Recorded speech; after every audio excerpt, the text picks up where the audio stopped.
Celebración de fe, encuentro de amor, el hombre y Dios, Dios y el hombre. ¿Dónde se da este encuentro? Presentamos Misterio de Fe. Escúchanos y conoce más sobre las expresiones de nuestra fe creída y celebrada en la liturgia. Señor Jesús, mi Salvador, amor eterno, amor divino. Sean bienvenidos, queridos hermanos, a una transmisión más a través de su canal litúrgico, Misterio de Fe, al que le invitamos a suscribirse y activar la campana de notificaciones para estar pendiente del contenido que semana tras semana tratamos de llevar a ustedes. De igual manera, les invitamos a conocer nuestras otras dos plataformas en YouTube. Si no las ha visitado, pues están los links en la descripción de cada video. Santo Debo Ser, en el cual compartimos contenido de índole espiritual, y Creo, Señor, yo creo, en donde encontrará un material ya trabajado sobre doctrina, Biblia apologética, que les puede ser también de utilidad. Igualmente, puede visitarnos en nuestra página de Facebook, @WalterFajardo20, y seguirnos, donde vamos compartiendo otros materiales que son también importantes de conocer para nuestra fe. Así que ahí tienen los distintos medios, queda en ustedes aprovecharlos. Vamos pues a ponernos en la presencia de nuestro buen Dios para comenzar la sesión formativa de este día. In nomine Patris et Filii et Spiritus Sancti. Amén. Señor Dios nuestro, qué admirable es tu nombre en toda la tierra, Señor. Te alabamos, te glorificamos, te adoramos, te bendecimos, te damos gracias por tu generosidad, por tu gran amor, por tu piedad y misericordia para con nosotros. Padre bendito y amado, queremos pedirte la gracia de contar con la acción de tu Divino Espíritu, que nos ilumine, nos guíe, nos dé discernimiento para poder comprender y aplicar estos conocimientos que aquí vamos adquiriendo. Que los ruegos dulcísimos de nuestra Madre, Reina y Señora, la siempre Virgen María, de los santos, de los ángeles, nos alcancen de ti, Señor, las gracias que necesitamos para alcanzar la vida eterna y para poder servirte más y mejor en medio de nuestros hermanos. Te lo pedimos a ti que vives y reinas por los siglos de los siglos. Amén. Pater noster qui es in celis, sanctificetur nomen tuum, adveniat regnum tuum, fiat voluntas tua sicut in cielo et in terra. Pane nostrum quotidianum da nobis hodie, et dimitte nobis debita nostra, sicut et nos dimittimus debitoribus nostris, et ne nos inducas in tentationem, sed libera nos a malo. Amén. Ave Maria, gratia plena, Dominus tecum, benedicta tui in mulieribus, et benedictus fructus ventris tui, Iesus. Sancta Maria Mater Dei, ora pro nobis peccatoribus, nunc et in hora mortis nostrae. Amen. Gloria Patri et Filio et Spiritui Sancto, sicut erat in principio et nunc et semper et in saecula saeculorum. Amen. Ave Maria Purissima, sine lave concepta, in nomine Patris et Filii et Spiritus Sancti. Amén. Muy bien, queridos hermanos, hemos estado desarrollando dentro de esta sección dedicada a los lugares de culto, a los lugares sagrados, hemos estado desarrollando la temática sobre la dignidad, la belleza, el arte en los lugares de culto, donde estamos hablando dentro de esta misma temática sobre los diversos elementos que se ven implicados en el ornato del templo, en aquellos elementos que se necesitan para diversas celebraciones. Y es así como estamos desarrollando en estas sesiones los numerales de la instrucción general del misal romano, habiendo ya abordado algunos de ellos sobre la cuestión de la disposición y ornato de las iglesias para la celebración de la Eucaristía. Pues vamos ahora a tocar el numeral 294 y siguientes, donde continuaremos hablando sobre estos temas tan importantes. El pueblo de Dios que se congrega para la misa posee una coherente y jerárquica ordenación que se expresa por los diversos ministerios y por la diferente acción para cada una de las partes de la celebración, sobre todo los ministros ordenados, ¿verdad? Y después ya los ministros instituidos, como son los ministros acólitos, los ministros lectores, y después el resto de hermanos que sirven en la liturgia, ya sean los monaguillos, ya sea el grupo de liturgia, etcétera. Todos participan y hay un orden, hay una jerarquía que se ve en esos ministerios y en la acción que cada uno desempeña. Nunca un ministro acólito podrá suplantar las acciones que realiza el sacerdote como ministro ordenado. Puede realizar unas funciones, pero estas serán limitadas en la liturgia. Entonces, el ministro por excelencia de la Eucaristía es el sacerdote. Luego el acólito, que es ministro extraordinario de la comunión, junto con los demás ministros que también reciben una bendición especial para poder servir en la misa, en la Eucaristía. Tema que tenemos pendiente cuando ya hablemos de los diversos ministerios que los laicos desempeñan en las celebraciones. Vamos a tocar también ahí el tema de los ministros, de la Sagrada Comunión, de los ministros lectores, etcétera, etcétera. Por consiguiente, conviene que la disposición general del edificio sagrado sea aquella que de alguna manera manifieste la imagen de la asamblea congregada, que permita el conveniente orden de todos y que también favorezca la correcta ejecución de cada uno de los ministerios. Esto también es una idea a considerar. Aquí el misal en su instrucción nos está dando una pista de cómo debemos organizar y los lugares que deben ocupar los distintos miembros que van a confluir en alguna acción litúrgica. Cuando a una persona se le designa en un puesto, por decir, se le pide a los lectores que se sienten en la primera banca frente al presbiterio, no es porque es el lugar de honor y entonces ellos son más que los demás hermanos que están ahí participando. Y ojo con esto, porque a veces es la idea que algunas personas se forman. Ah, es que yo me tengo que sentar aquí porque yo soy lector. Yo me tengo que sentar aquí porque yo soy el ministro extraordinario. No, no es porque usted es el lector, no es porque usted es el ministro extraordinario, es porque usted es miembro de la asamblea y dentro de esa asamblea usted va a realizar una función.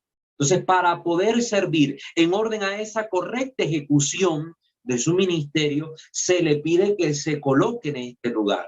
Es decir, ese lugar ha sido escogido logísticamente para poder desempeñar con mayor facilidad la función que le corresponde. Pero no es porque usted es más que nadie, ni el mismo sacerdote que está ahí adelante es más que los demás, en el sentido de que todos somos miembros de la comunidad cristiana. Recuerden las palabras, si no estoy mal, de San Agustín: para ustedes soy el obispo, con ustedes soy un hermano más. El sacerdote está en el lugar que le corresponde como ministro ordenado, porque además de ser miembro de la comunidad, por el poder que ha recibido en el sacramento, por la dignidad que ha recibido en el sacramento del orden, hace las vestes de Cristo, actúa in persona Christi. Cuando el sacerdote se reviste y empieza la Santa Eucaristía, es el mismo Cristo en persona al que debemos ver en la imagen del sacerdote. Y es por ello que le tratamos con reverencia y nos acercamos a él y hacemos esas inclinaciones profundas, porque sentimos como iglesia que estamos delante del mismo Cristo. Pero el sacerdote también, al estar en este lugar y al tratarlo con amor y respeto, no tratamos de elevarle su ego, no tratamos de que se vuelva una persona egocéntrica, sino al contrario, el sacerdote debe tener siempre presente la indignidad de actuar bajo esa figura. No es digno, nadie es digno, pero por amor, por misericordia, ha sido llamado y capacitado por Dios para desempeñar esa función. Esto vale igual para los laicos, hermanos. que sean lectores, que sean ministros extraordinarios de la Sagrada Comunión, que sean monaguillos, que sean servidores de X o Y, ministerio, apostolado.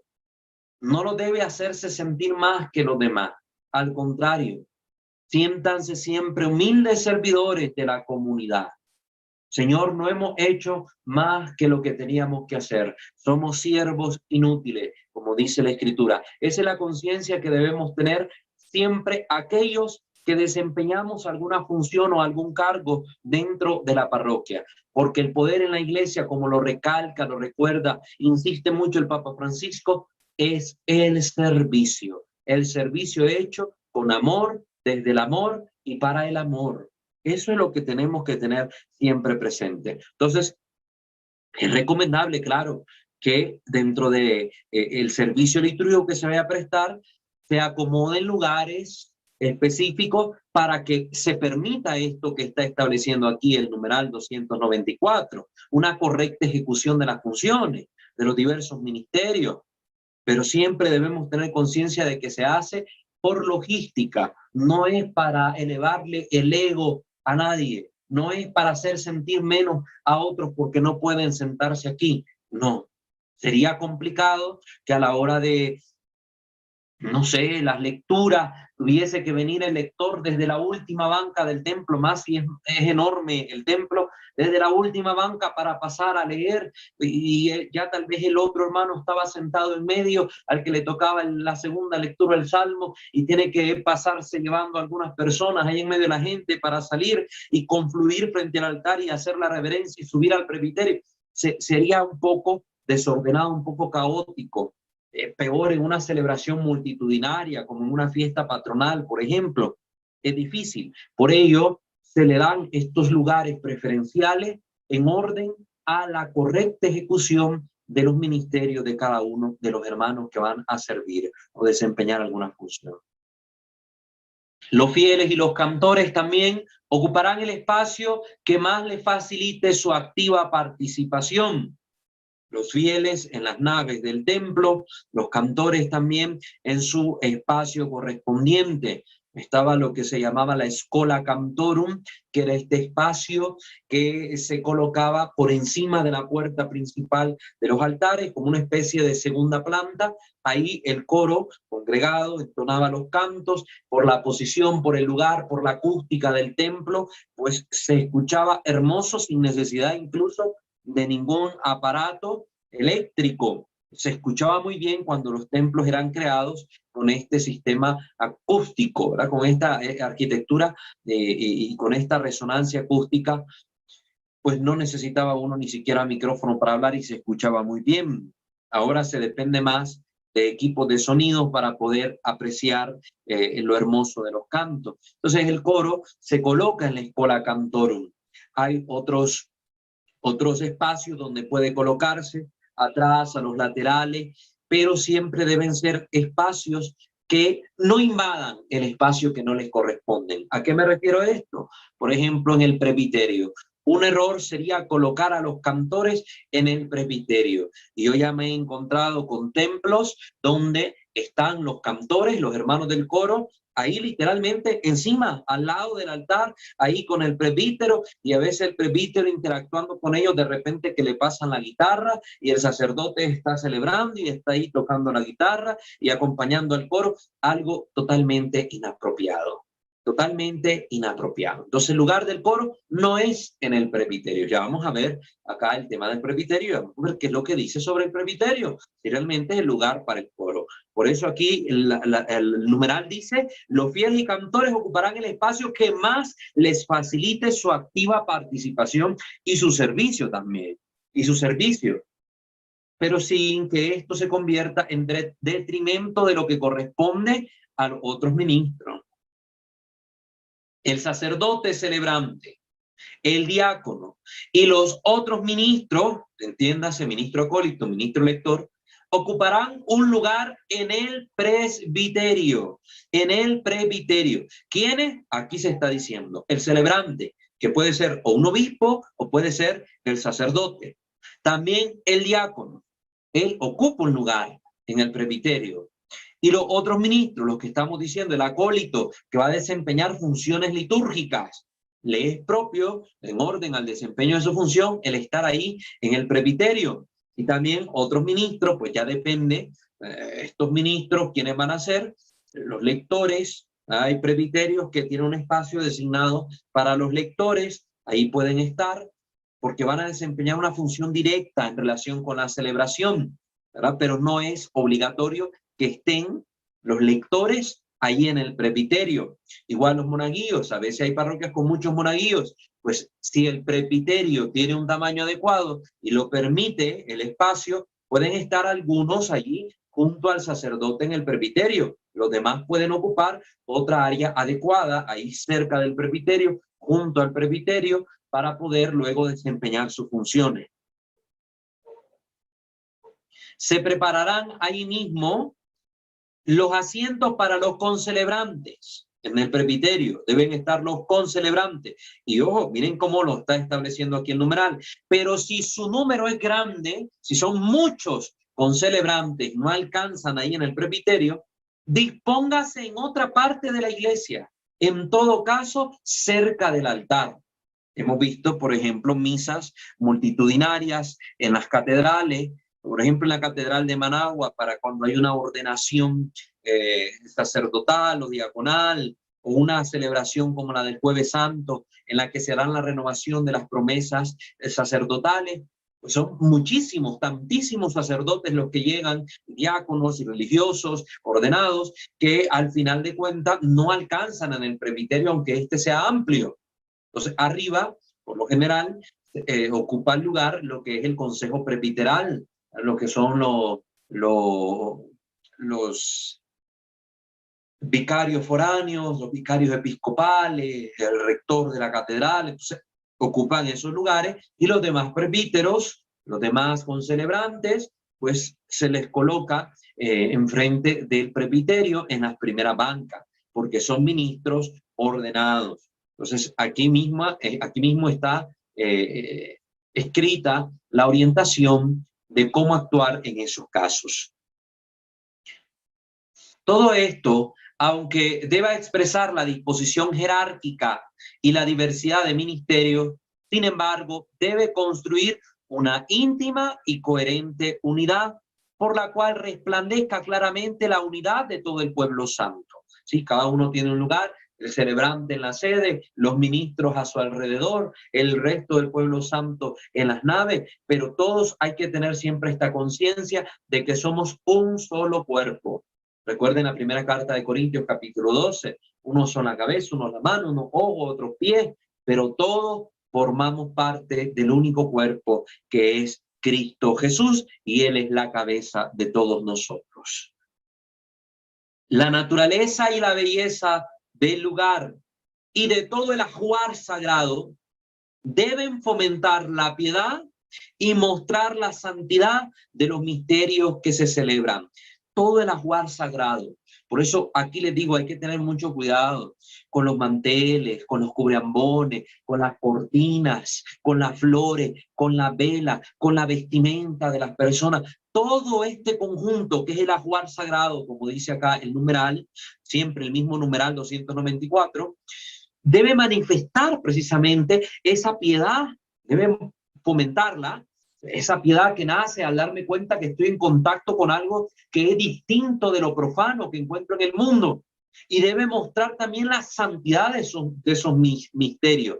La gente se da cuenta cuando un sacerdote llega en chanclas, disculpen la expresión, en chanclas ahí a celebrar la misa, llega ahí todo despeinado, maloliente, con costo se pone el alba sucia, sin lavar, y la estola, ni siquiera se pone cíngulo ni casulla. La gente percibe la falta de piedad y amor de aquel sacerdote para lo que está celebrando.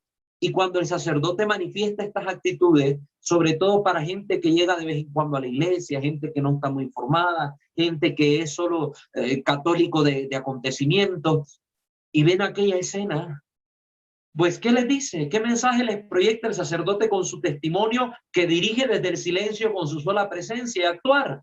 ¿Qué les dice? Que aquello es una actividad más, que no merece el mínimo de respeto, no merece el mínimo de decoro, no. Porque si él, que es el que está supuestamente formado y está celebrando en persona Christi aquel acontecimiento, no es consciente de lo que ahí se vive y lo irrespeta, pues qué menos podemos esperar o qué cosa podemos esperar de la gente sin formación y sin tanto criterio. Pues el primer responsable de que muchas de las parroquias se hayan enfriado en la parte de la conciencia de lo sacro, el sacerdote es el culpable. El sacerdote es el culpable por su mal testimonio. También esta es una llamada para todos los que prestan algún servicio dentro de la iglesia, que también ellos con su ajuar sagrado, su vestimenta propia, según el ministerio que desempeñen, que la cuiden, porque con ello manifiestan también que tienen conciencia de dónde están. Ya si el cura llega, disculpen la expresión, todo zarrapastroso, ¿verdad? Usted que tiene conciencia de dónde está, procure llegar bien vestido. Si usted se viste elegante para una boda, para un acontecimiento social, ¿cuánto debe procurar? Con cuánto más esmero debe empeñarse en llegar a la casa de Dios, no porque quiere exhibir galas para que todo el mundo lo alabe y diga, uy, cuánto dinero, uy, qué elegante, sino porque usted es consciente de que está en la boda del Cordero y hay que llegar vestido con ese traje de boda, que ciertamente el traje de boda es nuestra alma, nuestro bautismo, cómo nos ha purificado y nos ha dejado embellecido ante los ojos del Señor, pero que también esa interioridad se manifieste exteriormente a través de nuestros vestidos, que muy humildes pueden ser, pero bien lavaditos, bien planchaditos, se ven diferentes.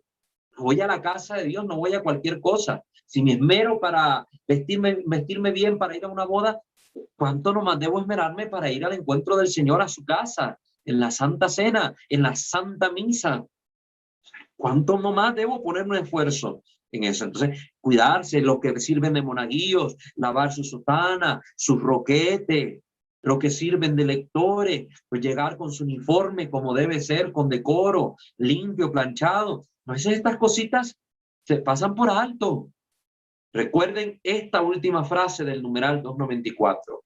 Todo el ajuar sagrado, todos estos elementos que confluyen para la celebración y el ornato de los templos, deben fomentar la piedad y mostrar la santidad de los misterios que se celebran ahí.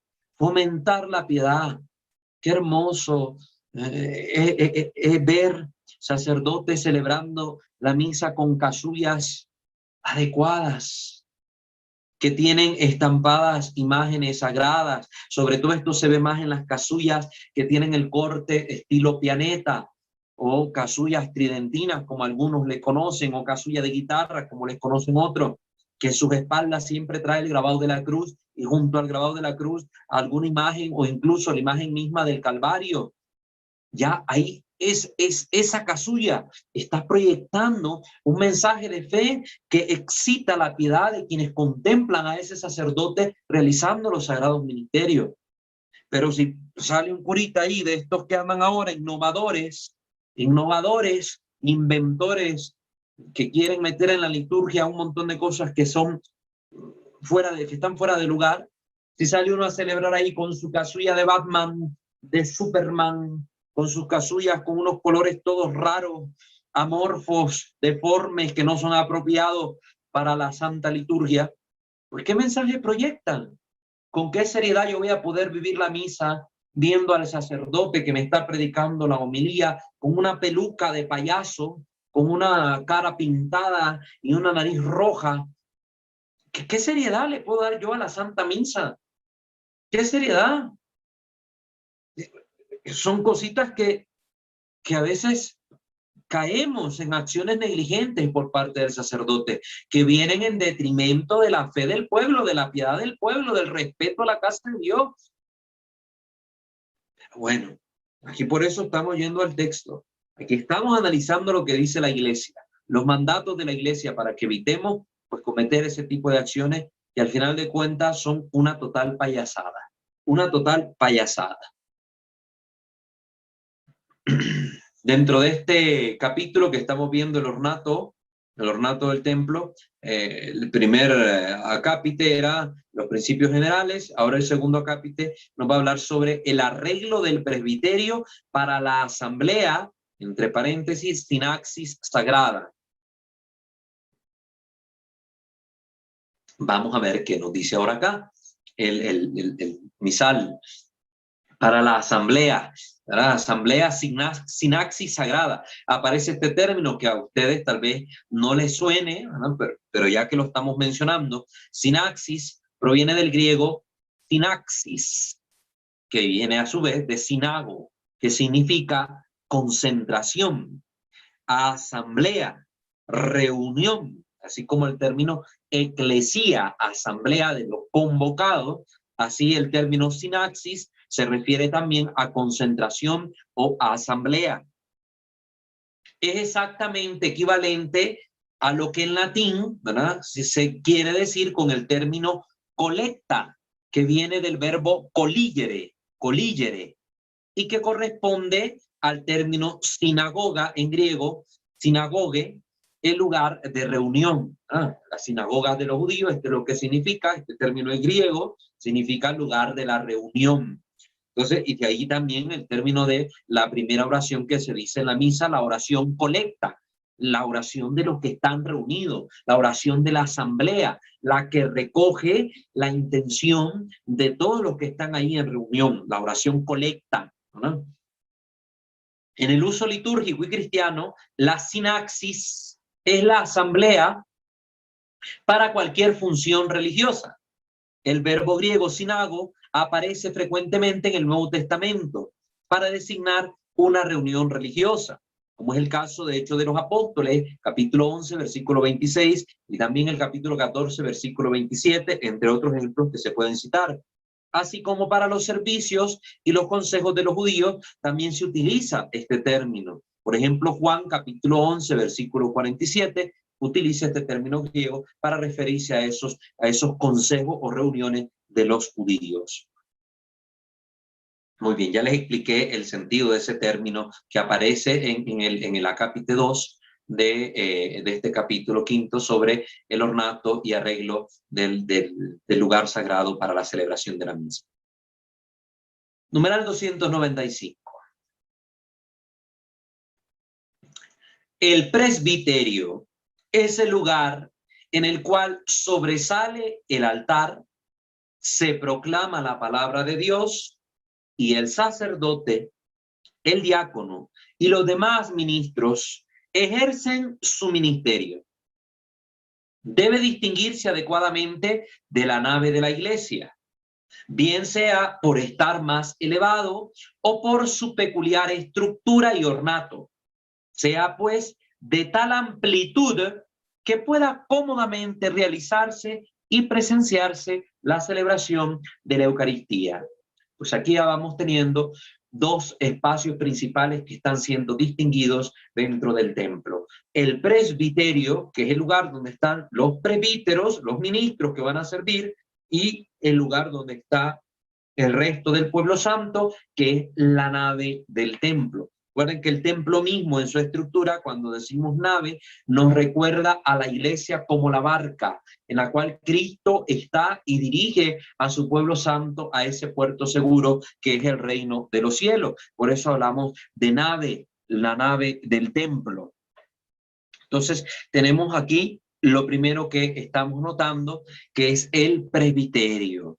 ¿Qué sobresale en él? Sobre todo el altar, el ambón, desde donde se proclama también la palabra de Dios, que es el segundo altar que tienen nuestras iglesias. El primer altar, el altar de la cena, el altar de la Eucaristía, y tenemos el altar de la palabra, el altar desde donde se proclama, ¿verdad?, el mensaje revelado y puesto por escrito en las Escrituras Santas. Antes también recuerden que desde el mismo altar, ahí en el misal, se contenía tanto la epístola como el evangelio que se proclamaba en la misa desde los distintos lados del altar. A la derecha se proclamaba la epístola, a la izquierda el evangelio. Entonces, también por eso se dice acá que el presbiterio es el lugar donde sobresale el altar, se proclama la palabra de Dios y pues los demás ministros realizan sus funciones junto con el sacerdote. tiene que distinguirse de la nave de la iglesia. Tiene que ser un lugar más elevado o un lugar decorado de forma particular que permita hacer notar esta diferencia, porque ahí es el lugar llamado también el santuario, el lugar santo, ¿ah? El lugar santo, porque ahí es donde se ofrece el sacrificio del Señor, peculiarmente en esa parte del templo, y que tiene que tener cierta amplitud. A veces esto es algo que descuidan los sacerdotes cuando construyen no solo parroquias, sino también las capillas de las parroquias o del territorio parroquial.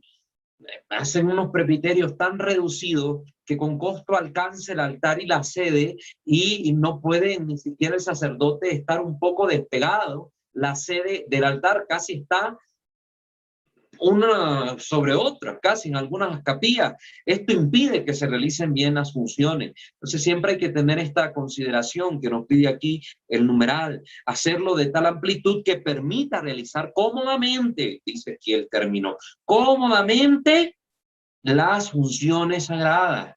Entonces, tener mucho cuidado con esto. También tener esta proporcionalidad en los tamaños de las cosas que se van a construir. Aquí me he topado a veces con algunas realidades donde las capillas son pequeñas y tienen un altar que casi es del mismo tamaño que el presbiterio. Entonces un sacerdote que no se haya percatado de ese detalle, pues ha faltado ahí un poco de sentido común. Aquí hablamos del sentido común. No puedo tener un altar sote inmenso, grande, que casi sea equivalente al tamaño del presbiterio, si mi presbiterio es pequeño, si mi capilla es pequeña. Pues debo de hacer un altar que respete las directrices de la iglesia, pero que tenga unas medidas que vayan en proporción con las dimensiones del presbiterio. ¿Para qué? Para que pueda yo desempeñar adecuadamente las funciones que me corresponden. Entonces, cuando se ven capillas así, tienen los ambones que pegarse junto al altar casi para poder hacer la proclamación de la palabra. Y después si hay que poner el cirio pascual, ¿y ahora dónde lo pongo? Si aquí está abarrotado de elementos gigantes para un lugar tan pequeño. Entonces se presentan otros problemas ya de orden pastoral y litúrgico, porque no se piensa en estas cositas, no se piensa en estos detalles que son de sentido común.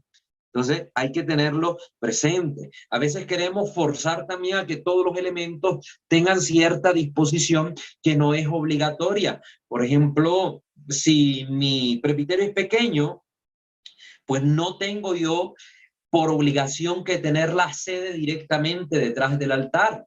Nada impide a que la sede pueda ser colocada a un lado de forma conveniente. Entonces yo puedo tener la sede al lado, pegada junto a la pared, por ejemplo, pegada junto a la pared, aquí tener la sede, y aquí el altar libre, la parte de atrás, sin la sede pegada a él, para yo poder rodearlo a la hora de la incensación, para hacer la genuflexión que me manda la liturgia al momento de adorar las sagradas especies después de cada uno de los momentos de la consagración, y poder sentir ese espacio más libre. A veces el sacerdote quiere que todo esté encajado de esta manera y así fuerza las cosas, y la sede aquí pegado al altar y el ambón también, y después aquello es incómodo. No permite que pasen bien los monaguillos, el propio sacerdote no se desplaza, pero por no querer poner la sede al lado, por capricho tenerla ahí atrás, entonces prefieren vivir la incomodidad. No, hay que en esto también, como les digo, tener un poquito de sentido común y buscar cómo adecuar los elementos a los espacios que se tienen o con los cuales se cuentan, ¿verdad? También evitemos llenar el presbiterio de cosas que no le competen, que no le corresponden. A veces hay una costumbre en algunos pueblos de armar en el presbiterio el nacimiento, y casi que el nacimiento lo hacen tan gigante que ocupa la mitad, por no decir 3/4 partes del presbiterio. Creo que se pueden buscar lugares más convenientes en el mismo recinto para poner el nacimiento o representar el misterio de la Natividad de nuestro Señor. Pero ahí como que queremos forzar las cosas, no está bien, queridos hermanos. No está bien. También realizar altares para los santos o alguna otra fiesta ahí sobre el presbiterio sin tener tanto espacio, no está bien, porque se atenta sobre todo contra el correcto desempeño de las funciones dentro de la celebración, que es lo más importante, más que tener ahí un altar forzado, un nacimiento o un pesebre, como le llaman algunos. Lo más importante es la celebración del santo sacrificio. Y cuando hay elementos que me impiden este correcto desenvolvimiento en el espacio sagrado, pues tengo que pensar bien si conviene o no poner estas cosas ahí. Es cuestión de sentido común, como les digo. A veces no es tanto de gran sabiduría litúrgica, sino cuestión de sentido común, queridos hermanos. La palabra presbiterio, aquí esto vamos añadiéndole un poco a la información que nos presenta aquí la instrucción. Esta información la estamos sacando también de otras páginas que tienen que ver con formación litúrgica. La palabra presbiterio viene del latín presbyterium, presbyterium, que significa consejo de ancianos, la reunión de los ancianos, el lugar donde se reúnen, donde se congregan los ancianos. Entonces, es el lugar propio del anciano. ¿Qué anciano? Pues a los sacerdotes se les llamaba ya desde la Escritura, el Nuevo Testamento, en los Hechos de los Apóstoles sobre todo, presbítero. Así se le llamaba a los sacerdotes, porque eran sobre todo elegidos como sacerdotes de la comunidad los ancianos de la comunidad, que eran hombres de sabiduría, de experiencia, respeto, dignidad, y contaban de prestigio ante la comunidad. Entonces, cuando los apóstoles predicaban y estas comunidades se convertían, pues los ancianos, por lo general, eran electos por los apóstoles para ser los sacerdotes de esa determinada comunidad, aunque el término en sí, como lo veremos aplicado también a otros sacerdotes que son jóvenes, como el caso de Timoteo, pues no designa tanto una condición de edad, sino más de sabiduría, de dignidad y de prestigio ante la comunidad. Entonces puede ser un jovencito, pero ya recibe el título de presbítero, anciano, porque cuenta con una gracia particular, una sabiduría particular, un conocimiento particular que lo convierte en alguien digno al que acudir para pedir consejo, para pedir guía, para pedir instrucción. Entonces hago esa aclaración que es bueno considerar. Recuerden, Hechos de los Apóstoles, por ejemplo, para citar un episodio concreto, Hechos de los Apóstoles 14, capítulo 14, versículo 23, dice la Escritura que los apóstoles designaron presbíteros en cada iglesia y después de hacer oración con ayunos, los encomendaron al Señor en quien habían creído. Entonces fueron los apóstoles los que fueron designando estos presbíteros que ejercían en la comunidad funciones sacerdotales. Dentro de la arquitectura de la iglesia o templo, es el lugar más alto. Generalmente se llega a él después de subir 2 o 3 peldaños. Y es, como la palabra indica, el recinto de los presbíteros o sacerdotes, el lugar que precede al altar mayor. Entonces, algo que ha pasado mucho en este tiempo con el cambio de estructura en cuanto a la construcción de las nuevas iglesias o de los nuevos templos, es que se va un poco difuminando esta realidad y este significado concreto del espacio que es propio del presbítero. Porque ahora vemos que al presbiterio todo el mundo se sube, queridos hermanos. Todo el mundo se sube y hace lo que se le da la gana ahí. Lo digo literalmente. Hacen lo que se les da la gana ahí. Las iglesias que todavía conservan la formación tradicional del pueblo santo, iglesias en la actualidad y que están en plena comunión con Roma, siempre enseñan el respeto al lugar, al santuario, al lugar donde está el altar y donde está el Santísimo Sacramento y donde el sacerdote junto con los ministros realizan las funciones propias para la celebración. De forma tal que incluso las mujeres no pasan al presbiterio. Las mujeres no pasan al presbiterio. En estas iglesias tradicionales, las mujeres no tienen permitido subir al presbiterio, porque es el lugar del presbítero, del sacerdote, que solo puede ser un varón. Y a lo sumo se le permite, como pasaba en el antiguo Israel, que eran los sacerdotes los que servían en el altar, y los levitas le asistían, se permite a lo sumo el ingreso de algunos varones que sirven como monaguillos para las funciones. pero no a las mujeres. Hoy un poco ha cambiado, sobre todo en la liturgia nueva, en la nueva forma de celebrar la liturgia, después del Concilio Vaticano II, donde se ha posibilitado que los laicos desempeñen otras funciones, y ahora con el cambio que introdujo el Papa Francisco, pues las mujeres se les ha dado acceso también a realizar ciertos ministerios. Y por ende, dentro de esas renovaciones, cabe ahora la posibilidad de que la mujer libremente acceda al presbiterio. Pero recordemos, para ser congruentes con lo que significa el término presbiterio, pues se supone que solo los presbíteros y los varones que sirven en el templo, sin ser esto machistas, pues son los que deberían estar ahí, simple y sencillamente por coherencia, ¿verdad? Por coherencia se deduce esto. Sin embargo, continúa haciendo la aclaración, en el presbiterio no es el lugar para que todo mundo se esté subiendo y haciendo lo que se le dé la gana. De hecho, antiguamente el presbiterio también, no solo por la elevación estaba separado de la nave del templo, sino también porque delante contaba con el comulgatorio, ¿no? El comulgatorio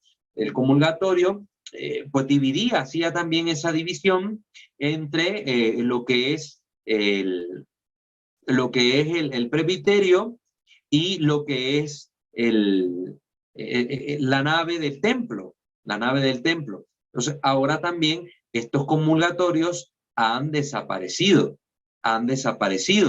Y entonces, podían ser estos comulgatorios de madera, o podían ser también de mármol, por ejemplo. Y esto permitía ver mejor esa diferencia entre el santuario y la nave, y a la vez, pues, tener conciencia de que hay un límite.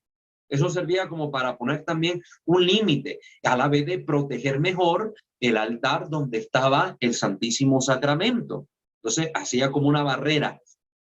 Pero esa barrera no significaba un impedimento para que el pueblo de Dios se acercara al Señor, porque el Señor desciende, literalmente desciende a través de la Eucaristía hasta el fiel, pues desciende incluso a su mismo organismo porque se coloca en su boca y éste le consume.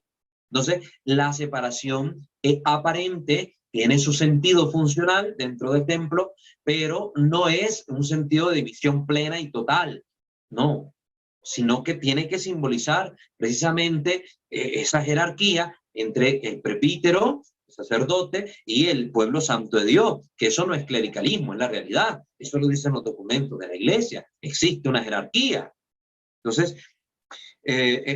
Entonces, el comulgatorio creo yo que es sumamente importante recuperarlo en nuestros templos, recuperarlo. Además de que permite que la comunión sea distribuida con una forma más ágil, más respetuosa, que honra y adora más al Santísimo Sacramento que como ahora se está haciendo, que desgraciadamente ahora hasta en las manos se les pone a la gente. Entonces el presbiterio estaba diferenciado por esa elevación, pero también por el comulgatorio que lo separaba de la nave de la iglesia. Yo creo que sí es necesario recuperarlo, porque así también se le pone un poco freno a toda esta gente que asiste a la iglesia sin conciencia de dónde está, y de repente es un 15 años y ya vemos a la quinceañera junto con los caballeros, las damas, subidos todos ahí en el presbiterio, recostados en el altar, sin el más mínimo respeto, tomándose fotos, como que aquello es espacio para una sesión fotográfica. Eso está muy mal, queridos hermanos, está muy mal. En el presbiterio se encuentran los elementos más sagrados dentro del templo, los elementos más sagrados, sobre todo si en el presbiterio todavía se mantiene por la gracia de Dios al Santísimo Sacramento ahí reservado. Entonces no es un lugar cualquiera, no es un lugar cualquiera. Por eso hay que tener mucha conciencia de dónde estamos en la iglesia y cómo estamos transmitiendo la fe a las futuras generaciones. Yo veo que hay templos donde ahí están los niños corriendo y los papás y las mamás no le dicen nada, y el niño se sube hasta el presbiterio y anda corriendo ahí en el presbiterio, y el sacerdote trata de bajarlo, de los monaguillos también, y el niño malcriado. Los papás no lo han criado bien, No le han enseñado a comportarse en el lugar donde está. Por muy pequeño que sea, eso no es excusa. Hay que enseñarle a los niños a comportarse donde vayan. Un niño que no está bien criado mete en vergüenza a sus padres. Mete en vergüenza a sus padres. Porque da testimonio malo también de los mismos padres. Porque el hijo es reflejo de lo que los padres le enseñan. Entonces, hay que tener este cuidado. Hay que tener este cuidado. El presbiterio también, este comulgatorio ayudaba a muchas cosas. Por ejemplo, los animales. Hay capillas en el campo. Yo he trabajado en zonas campesinas, zonas rurales, y los animales se meten. Ahí van los dueños con los perros, con los gatos, con los que anden detrás de ellos, y ahí se meten los animales. Y los dueños como que no tienen esta conciencia de que estamos en el templo, en el lugar sagrado, y ahí dejan que los animales entren, y el animal campante se sube hasta el presbiterio si es posible, y se echa ahí al pie del altar. No es falta de respeto. Hace no mucho salió en las redes y dio vuelta una foto viral. El sacerdote estaba celebrando misa y el perrito se le llegó a subir al sacerdote ahí a las piernas. Él estaba sentado predicando y el sacerdote con el perro entre las piernas. Y ahí, padre, ubíquese. No es el lugar. Que el perrito se pone triste si lo deja solo. Pues déjelo con alguien. Déjelo allá afuera, en un lugar apropiado, pero no es ahí. Está celebrando la misa. ¿Cómo va a permitir que el perro se le llegue a subir ahí sobre los ornamentos sagrados al lugar sagrado del santuario? No es congruente. No es congruente. Esa es una falsa sensibilidad para con los animales. ¿Por qué? Porque si tengo esta sensibilidad para con el animal, ¿cuánto nomás lo debo tener? Yo como ministro ordenado debería decir al sacerdote cuánta sensibilidad, cuánto amor y cuánto respeto para con Dios al que adoro y sirvo. Entonces, no. Y yo lo digo como una crítica constructiva desde estas palabras que estamos aquí estudiando. Para mí estuvo muy mal hecho eso, quitando lo tierno y lo bonito que es en lo que muchas veces la gente se queda, en lo fenoménico, solo en lo que aparece, quitando eso y dejándolo de un lado. Estuvo mal hecho.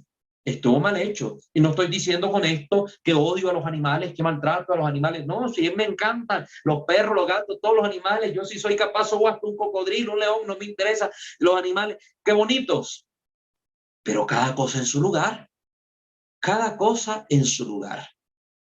Entonces, esto es una conciencia que se ha ido como perdiendo. Entonces, el respeto por el presbiterio. En el presbiterio, aquí como ustedes han oído, nadie más tiene que andarse paseando. Gente que se sube al presbiterio para pasar de un lado a otro. El presbiterio no es pasadizo, queridos hermanos. El presbiterio no es pasadizo. Tampoco está correcto que en el presbiterio se coloquen otras cosas. Ya vamos a ir viendo ahora, a partir de la próxima sesión, qué cosas se colocan en el presbiterio. El altar, ahí, el ambón, la sede. Pero en el presbiterio no se colocan muchas cosas que usualmente las personas a veces sin conocimiento colocan ahí. Hay gente que llega a poner su botella de agua para que el Padre se la bendiga. Hermano, ténganlo en su lugar. Al final de la misa, ahí se acerca al sacerdote para que le bendiga su agua. O si el sacerdote tiene la costumbre de pasar haciendo la bendición cuando ve la procesión de salida, ahí le acerca la botella y el sacerdote con mucho gusto le bendice el agua. No hay ningún problema. Si el sacerdote lo pide, lo solicita, pues al final de la misa, acérquense los que trajeron objetos para ser bendecidos, colóquenlos aquí en un lugar dispuesto previamente, pues ahí lo colocan. Pero se ve feo, en primer lugar, el botellero o el montón de jarras o balde ahí en el presbiterio. En segundo lugar, además de ser antiestético, porque no es práctico. Si yo voy a subir y voy a incensar el altar, me puedo tropezar con un baldecito de esto, una botella de agua que está ahí mal puesta. Entonces, no es correcto, no es conveniente ir a poner todas estas cosas, todos estos elementos ahí en el presbiterio. No es el lugar adecuado. Si usted quiere bendecir un objeto, espérese, sea paciente o llegue antes a la misa y le pide al sacerdote, que yo sé que con mucho gusto le va a bendecir sus elementos que lleven, ya sea la sal, el agua, el aceite, o ya sean otros objetos de piedad o de devoción. Hay gente que llega y ponen que imágenes nuevas para ser bendecidas, las ponen ahí al pie del altar o la ponen por el ambón y entonces ya 3, 4, 10 imágenes, aquí el botellero de agua, aquí están unas comidas, unas cosas. No, hermanos, el presbiterio no es para eso. En el presbiterio se realiza la función sagrada, sacratísima de nuestra fe. que es la Santa Eucaristía, el santo sacrificio de la misa. Entonces, esto también, igual, cuando vayamos a colocar otros elementos que sí permite la liturgia, como las flores, por ejemplo, que se nos va a pedir que se coloquen cerca del altar, más bien que encima, cerca del altar, también saberlas ubicar. A veces hay celebraciones que se realizan y llegan los que están haciendo los preparativos, ya sea una boda, un 15 años, cualquier otro sacramento, una fiesta patronal, y ponen aquello atiborrado de flores, y flores por aquí, flores por allá, de forma tal que el presbiterio se convierte en una mini jungla dentro del templo.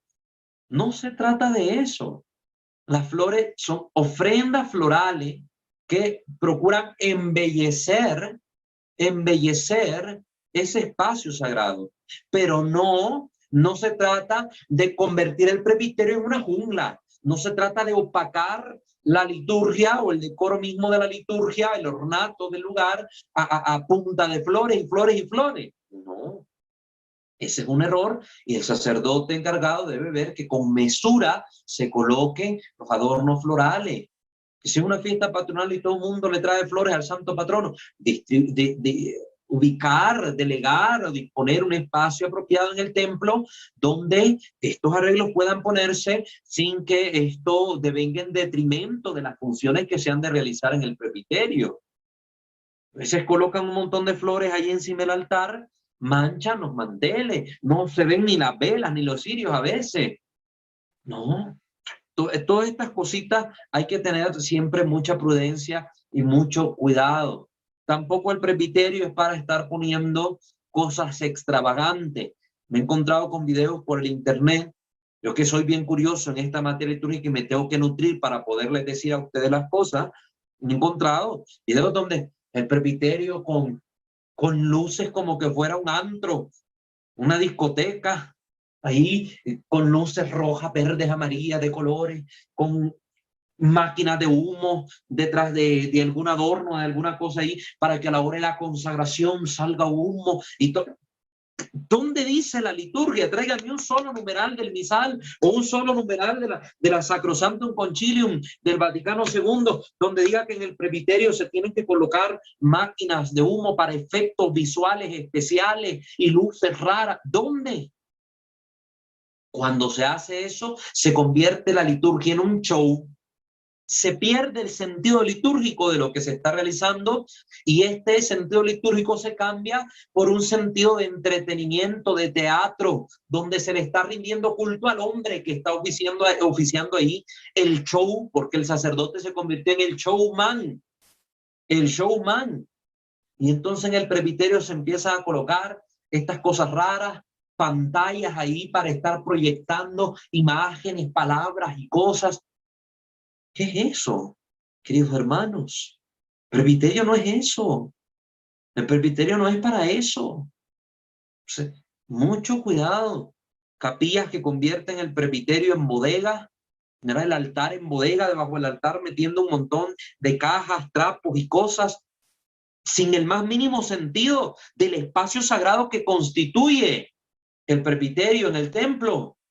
Y entonces ahí vemos que debajo de la credencia el montón de cajas y un montón de trapos que ahí puesto debajo de los santos o detrás de los santos, metida pasos de veladora, velas.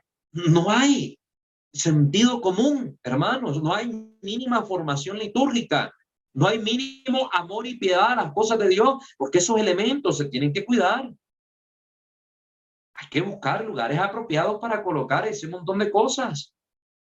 Ese montón de cosas, aunque sean cosas prácticas que se utilicen en algún momento, pues hay que ver cuándo es necesario ponerlas, cuándo no, y dónde ponerlas también. Porque el presbiterio no es una mini bodega donde yo pueda meter cualquier cosa, cualquier santo que no encuentre dónde colocarlo, pues aquí lo pongo junto al otro, allí mismo en el presbiterio, y todo aquel montón de santos atiborrados ahí en el presbiterio que desfiguran tal vez la imagen del lugar ahí sagrado.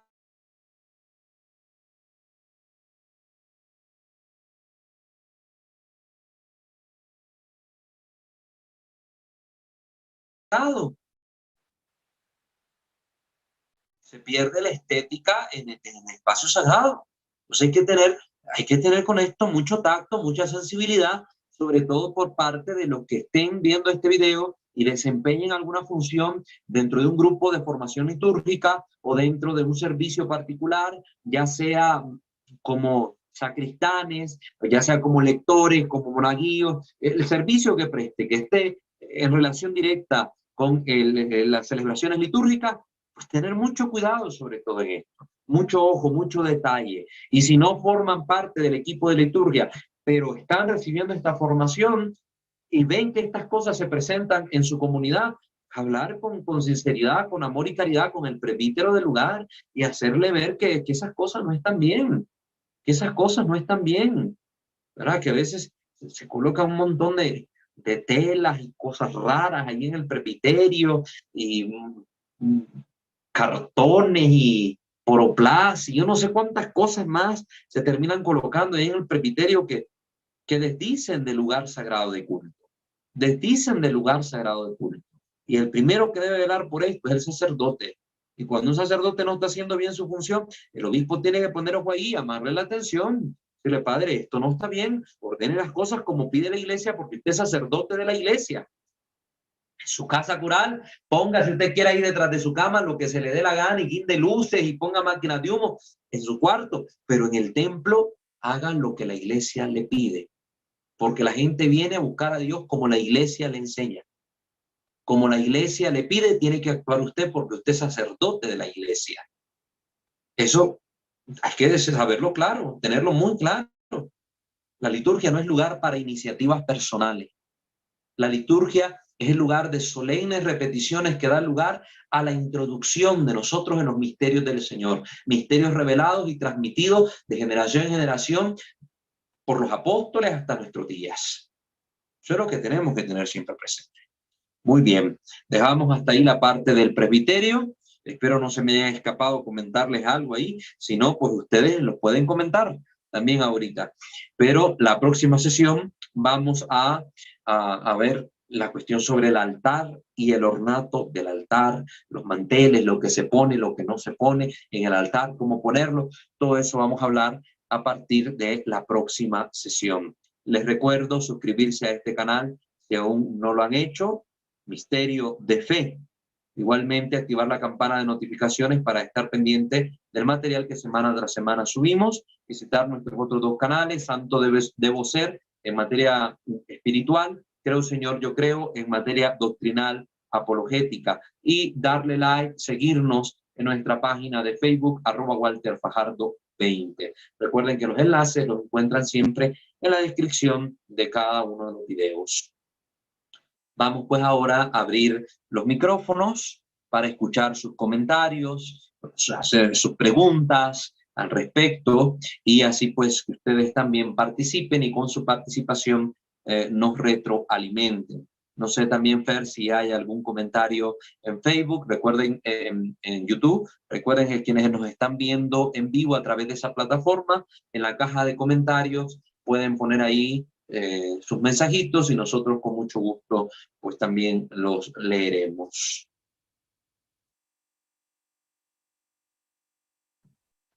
Por el momento no hay comentarios. No hay comentarios en YouTube. Muy bien. Los hermanos que están conectados acá en el en vivo, ya no sé si alguno quiere preguntar algo, decir algo. Sí, Padre Sí. Walter. Soy María de Los Ángeles. ¿De dónde, por favor? De Iztapaluca, Estado de México. Hermana María de Los Ángeles, un gusto. Para servirle y para servir a Dios. Padre Walter, entonces los pergaminos que se hacen con el Salmo y alguna leyenda del Evangelio o lectura, ¿tampoco deben de ir en el altar? En el presbiterio propiamente dicho, considero, a la luz de lo que estamos estudiando, que no es el lugar adecuado para estar poniendo mantas, imágenes, frases, no es el lugar apropiado para esto, ¿verdad? Porque el presbiterio tiene su propio orden, sus propios elementos. Pueden poner algunas frases en un lugar conveniente, para eso se pide también en las parroquias el tener murales, en tener espacios apropiados, pero hay personas que creen que el templo es como un salón como un salón de eventos, y de repente lo llenan el templo de globos porque es la primera comunión, entonces globos amarillos y blancos con lazos y cintas, y entonces aquello parece ya como que estuviéramos en un circo, y colgajos del techo que son las confirmaciones, entonces colgamos palomitas del Espíritu Santo y fuegos por todos lados, y globos rojos y cintas rojas. Entonces, como que eso desvirtúa un poco el espacio sagrado y no manifiesta la conciencia que como cristianos tenemos de que ese lugar es la casa de Dios y no es un parque, no es un antro, no es un salón. Sí. Ok, muchas gracias, porque mi esposo y yo estábamos sugiriendo que no se pusieran ahí, así como usted dice, ponerlos en los murales o en las columnas que están hacia acá del altar.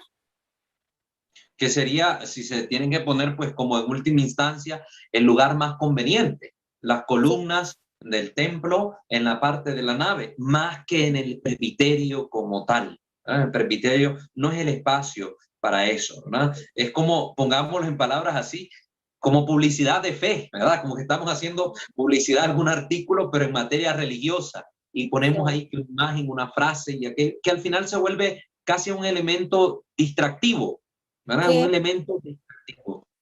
Sí, muchas gracias, padre. Dios lo bendiga.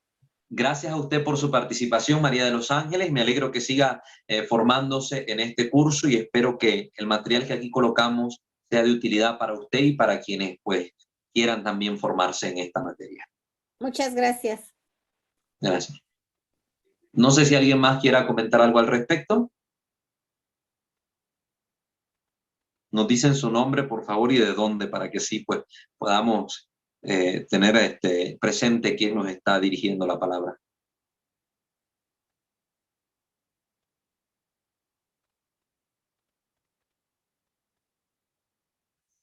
¿Nadie más quiere comentar sobre los presbiterios?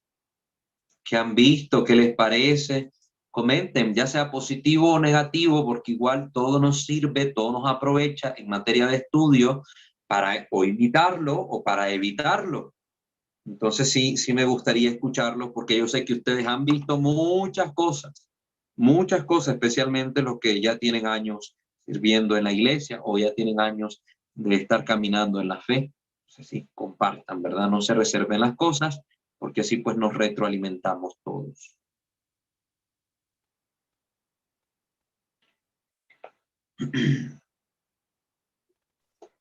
Creo que sí. Acaban de poner un comentario aquí por Zoom. Elizabeth Mendoza pone: buenas noches a todos. Hermano Walter, ¿podría nuevamente recordarme cuál es la parte exacta del presbiterio? Muy bien. El presbiterio en nuestros templos va a ser, como dice acá el emisal, siempre la zona más elevada respecto a la nave. Es la parte frontal, cuando nosotros entramos por la puerta principal o incluso la lateral, es la parte frontal de la pared, donde a veces algunos templos tienen este ábside, que es la forma como circular, ¿verdad? Medio círculo, semicírculo, que está en la parte del fondo, el ábside, y el presbiterio es el lugar donde van a estar los elementos como el altar, el ambón y la sede del presbítero o del celebrante. Entonces, ese es el presbiterio, el espacio de los presbíteros y de los que colaboran en la celebración. Muy bien. No sé si hay alguna otra duda ahí al respecto. Claro que sí, hermana. Muchas gracias a usted también por su comentario, Elizabeth.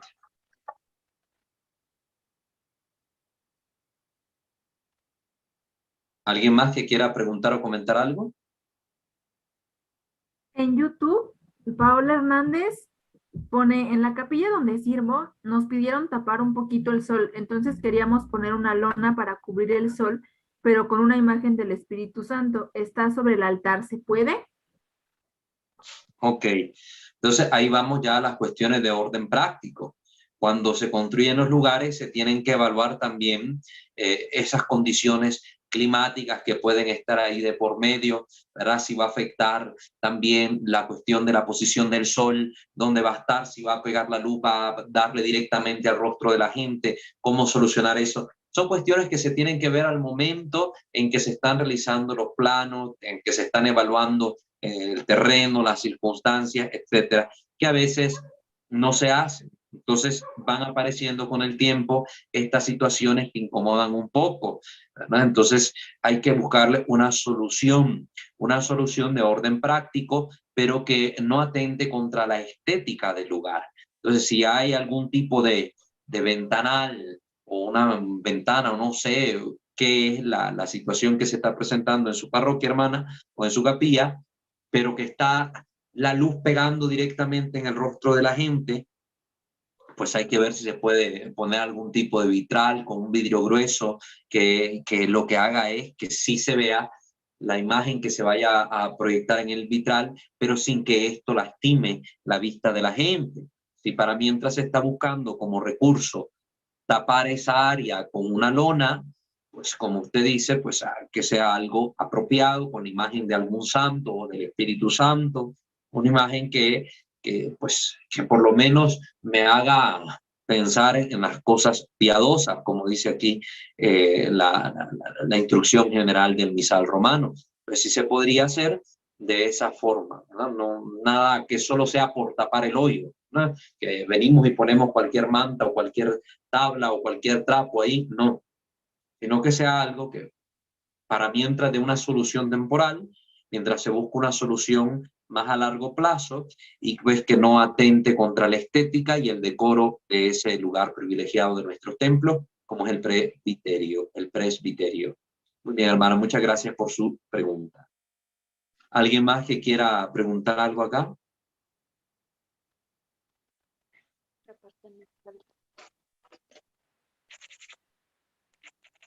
Sí, escucho que alguien tiene el micrófono encendido. No sé si quieren preguntar algo.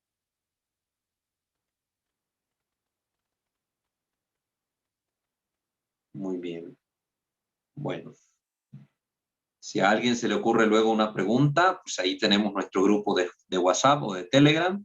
Ahí también ustedes pueden encontrar nuestro número para hacernos las preguntas a nuestro chat privado. Pues también siempre sepan que estos temas, aquí a veces se presentan varias dudas que no pueden ser contestadas en el momento, o por cuestión tiempo, o porque en el momento mismo no las pensamos, pero después surgen.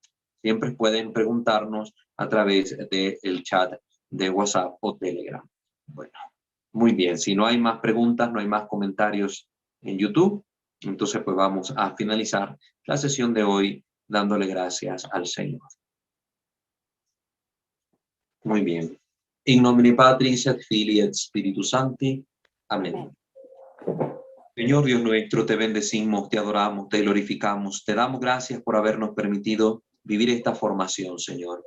Que todo este aprendizaje que se nos viene impartiendo sea de utilidad para nuestra vida de servicio en tu iglesia, pero también para nuestra vida como creyentes, pues nadie ama lo que no conoce, y al conocer nuestra liturgia, la amamos más, la comprendemos mejor, y somos capaces de defenderla con más celo, con más ardor apostólico. En tus manos ponemos todo este curso formativo, Señor, para que por intercesión de Santa María Virgen, de los santos y de los ángeles, dé fruto abundante, y que todo cuanto aquí realizamos sea siempre para mayor honra y gloria tuya, que vives y reinas por los siglos de los siglos. Amén. Amén. Subtum presidium confoiemus Santa Dei Genitris, nostra deprecationes ne despicias in necessitatibus, sed a periculis cunti liberanos semper, o Virgo gloriosa et benedicta. Amén. Amén. Sante Micael Arcángele, deféndenos in prelio, contra nequis insidias diaboli esto presidium, imperer illi Deus, supplices deprecamur, tuque prince milice celestis, Satana aliosque, spiritus malignos, quia perditionem animarum, per vagantur in mundo, divina virtute in infernum detrude. Amén. Amén. Angele Dei, qui custos es mei, me tibi commissum pietate superna, illumina, custodi, reie et governa. Amén. Amén. In nomine Patris et Filii et Spiritus Sancti. Amén.